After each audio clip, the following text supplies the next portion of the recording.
I was thinking when you were talking about rehab and limiting, there's always this conflict when you hear layman advice, but even surgeons and doctors, where it's like, take it easy and rest versus use the tissue and heal. And some people are like, oh, you go too hard and don't go too fast. And others are like, but you're not going fast enough. Right. And nobody ever knows like what the right thing is to do. And that's part of the confusion here, right? In those situations versus when you're kind of healthy and everything's good. And then you kind of feel confident to take it to that next level.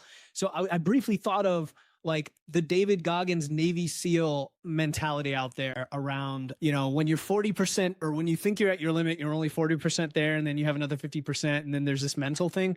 Can you touch on that real quick before we get into like AC versus DC current and the device technology and all that? So yes, I definitely want to touch on that. I also want to touch on something else you said there. So in terms of when you think you're done, you're really only 40%. That speaks to that central governor of fatigue. When our brain causes us to feel like we need to stop, that often is a protective mechanism that is set too conservatively. And by learning to push ourselves, by leaning into that, by learning to push ourselves over time, we can expand that capacity and do more before the brain starts to trigger that.